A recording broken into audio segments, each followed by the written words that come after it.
Hello दोस्तों, welcome back to my channel. आज हम पढ़ेंगे the process of gametogenesis, particularly spermatogenesis. तो आइए शुरू करते हैं। सो गैमेटोजेनेसिस की ज़रूरत क्या है हमें? Why do we need gametogenesis? It is basically to produce haploid cells, that is n, from diploid cells to n. तो उसमें क्या क्या इन्वॉल्व रहता है? माइटोसिस, जिसमें ग्रोथ होती है, meiosis, that is reduction division, and gametogenesis, meiosis plus differentiation. तो जो स्पर्मेटोजेनेसिस है, that is the entire process from spermatogonia to formation of spermatozoa. तो इसका एक मल्टीप्लिकेशन फेज होता है, ग्रोथ फेज होता है, maturation phase and the final phase, that is spermiogenesis. तो मल्टीप्लिकेशन फेज में जो स्पर्मेटोगोनिया होता है, जिससे ये प्रोसेस स्टार्ट होता है, तो उसका नंबर क्या होता है? 2n। तो that undergoes mitosis. Growth phase में there is formation of primary spermatocyte, तो उसका भी 2n नंबर होता है। Maturation phase में there is meiosis 1 and meiosis 2। तो meiosis 1 से secondary spermatocyte form होता है, that is haploid in nature, and meiosis 2 में spermatids are formed, that is also haploid in nature। and spermiogenesis क्या होता है? spermatid से spermatozoa का formation। तो one primary spermatocyte gives rise to 4 sperms। तो स्पर्मेटोगोनिया, जैसे हमने प्रीवियस स्लाइड में देखा, it is diploid in nature and it is present on the outermost cells layer of the Sertoli cells. So it divides by mitosis. And आप ऐसे इसको याद रख सकते हैं कि गोनिया मतलब स्टार्टिंग जनरेशन। तो फर्स्ट जो स्पर्मेटोजेनेसिस का, तो फर्स्ट कहाँ से स्टार्ट होता है? स्पर्मेटोगोनियम बोलते हैं उसको, that is true, that undergoes mitosis, that is the maturation phase. तो spermatogonia is plural, spermatogonium is singular। तो नेक्स्ट आता है हमारा, स्पर्मेटोगोनियम से क्या फॉर्म हो रहा है? Primary spermatocyte. तो primary spermatocyte is 2n in nature, ठीक है। It is form from spermatogonia and ये primary spermatocyte undergoes meiosis 1। So this is the longest in duration. This stage is the longest in duration. Primary spermatocyte is 2n and it undergoes meiosis 1। Next क्या form होता है? Secondary spermatocyte, that is haploid in nature. तो it is formed after meiosis 1 and it undergoes meiosis 2। It is a very short lived stage. तो फिर secondary spermatocyte से क्या form हो रहा है? स्पर्मेटिड। स्पर्मेटिड भी एन है नेचर से, नेचर में। तो सेकेंडरी स्पर्मेटोसाइट से 4 स्पर्मेटिड्स फॉर्म हो गए। This is taking place after meiosis 2। These are round cells and there is no tail yet. तो स्पर्मेटिड और स्पर्म में कंफ्यूज नहीं होना है आपको। जो स्टूडेंट्स है वो कंफ्यूज करते हैं स्पर्म में और स्पर्मेटिड में। तो ये spermatid is not sperm, it is haploid in nature but it doesn't have a tail. तो हम इसको स्पर्मेटिड बोलते हैं। ये डिफरेंशिएट होता है टू फॉर्म द स्पर्म। तो स्पर्मेटोजोआ और स्पर्म सेम चीज है। Spermatozoa is fully mature sperm, tail is present and it is motile in nature. तो स्पर्मियोजेनेसिस जो होता है, that is conversion of spermatid to spermatozoa. मतलब जो लास्ट स्टेप है, that is spermiogenesis, from spermatid to spermatozoa या sperm. So इसमें कोई डिविजन नहीं होता है, ओनली स्ट्रक्चरल चेंजेस होते हैं। There is formation of acrosome and tail and condensed nucleus, जो कि हम आगे पढ़ेंगे। तो स्पर्मिएशन क्या होता है?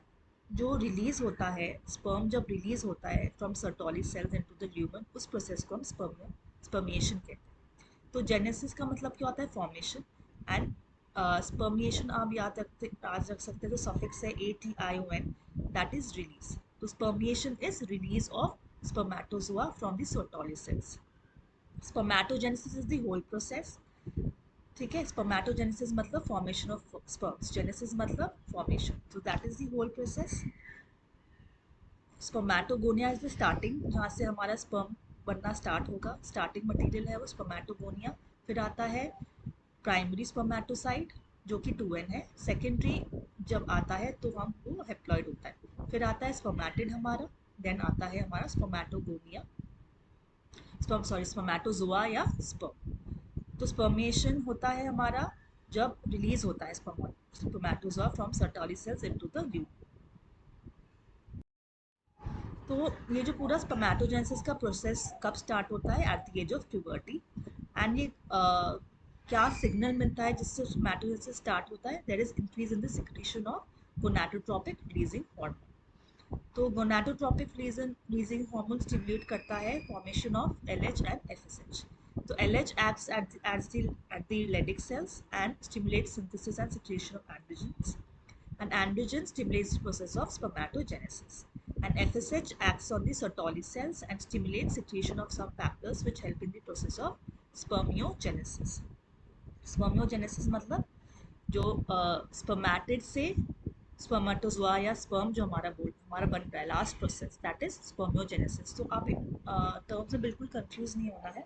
स्पर्मेटोजोआ हमारा स्पर्मेटोगोनियम हमारा स्टार्टिंग मटेरियल है, ठीक है। स्पर्मियोजेनेसिस हमारा लास्ट स्टेप है। फॉर्मेशन जेनेसिस मतलब फॉर्मेशन तो हमारा लास्ट स्टेप है। स्पर्मेटोजेनेसिस होता है पूरा जो प्रोसेस होता है। एंड स्पर्मिएशन मतलब ATION है उसका सफिक्स, तो वो रिलीज हो रहा है सर्टोली सेल से। तो वो स्पर्म जाके बन रहा है। जो स्पर्म जब रिलीज हो रहा है सर्टोली सेल से उसको हम बोलते हैं स्पर्मिएशन, ठीक है। तो कैसे क्वेश्चंस पूछे जाएंगे आपने नीट में? जैसे स्पर्मियोजेनेसिस का डेफिनेशन लिख देंगे, स्पर्मेटोगोनियम का लिख देंगे, स्पर्मिएशन का लिख देंगे, तो आप बोलेंगे मैच द सेंटेंस। तो आपको करेक्टली जो डेफिनेशन है उसको मैच करना पड़ेगा। और फिर हार्मोन से पूछ सकते हैं कि कौन से क्या स्टिमुलेट करता है स्पर्मेटोजेनेसिस। तो आप लिखेंगे GnRH, that is gonadotropic releasing hormone, and further LH and FSH also. Next आता है हमारे पास स्पर्म का डायग्राम। तो ये डायग्राम बहुत इंपॉर्टेंट है, इसकी लेबलिंग बहुत इंपॉर्टेंट है। कोई भी लेबलिंग आपको एक्स करके दे देंगे, जैसे एक्रोसोम दे दिया, उस पर कुछ स्टेटमेंट्स दे देंगे कि ये स्टेटमेंट्स है, तो ये किस पार्ट की हम बात कर रहे हैं, ठीक है। तो ये स्पर्म एक माइक्रोस्कोपिक स्ट्रक्चर होता है which is composed of head, neck, middle piece and a tail, ठीक है। आपको डायग्राम में देख रहा है, हेड ये जो एंटीरियर पोर्शन है, फिर नेक आता है, फिर टेल आता है। तो एक plasma membrane envelops the whole body of sperm.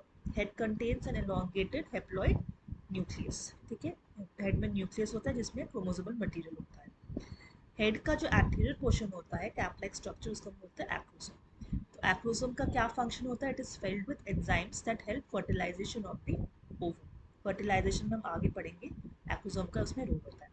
तो ये बहुत इंपॉर्टेंट है। फिर आता है हमारा मिडिल पीस। मिडिल पीस में माइटोकॉन्ड्रिया होता है, तो याद रखना मिडिल पीस में माइटोकॉन्ड्रिया होता है, numerous mitochondria which produce energy for the movement of the sperm. Sperm motility के लिए एसेंशियल होता है। तो human ejaculates around 200 to 300 million sperms during a coitus sexual intercourse, of which for normal fertility at least 60% sperms must have normal shape, size, and at least 40% of them must show vigorous motility. तो क्या ज़रूरी है? Sperm का normal shape and size and vigorous motility. तो sperms released from the seminiferous tubules are transported by the accessory ducts, जो हमने पढ़े थे सिस्टम में, मेल सिस्टम में।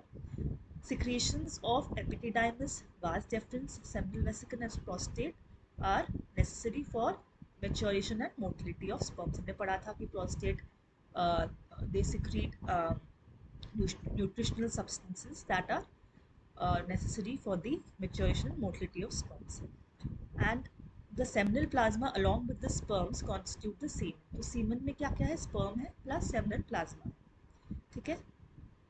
The functions of male sex accessory ducts and glands are maintained by the testicular hormones. So हमारे secondary sexual characteristics होते हैं that are maintained by the testicular hormones, ठीक है। तो इन टर्म्स के बीच में कंफ्यूज नहीं होना है। स्पर्मेटोजेनेसिस, स्पर्मिएशन, ठीक है, स्पर्मेटोगोनिया। मैंने आपको ट्रिक्स बताए हैं, सफिक्स से आप याद रख सकते हैं। जेनेसिस मतलब फॉर्मेशन एंड ATION लास्ट में मतलब स्पर्म का रिलीज होना from the organ. And spermatogonia is the starting जहाँ से स्पर्म हमारा फॉर्म हो, जो स्ट्रक्चर जिससे हमारा स्पर्म फॉर्म हो रहा है, जो प्रोसेस पूरा स्पर्म का हो रहा है, दैट इज स्पर्मेटोगोनिया। तो चलिए यही एंड होता है ये गैमेटोजेनेसिस का पार्ट। नेक्स्ट हम पढ़ेंगे oogenesis। बने रहिए मेरे चैनल पे। Thank you.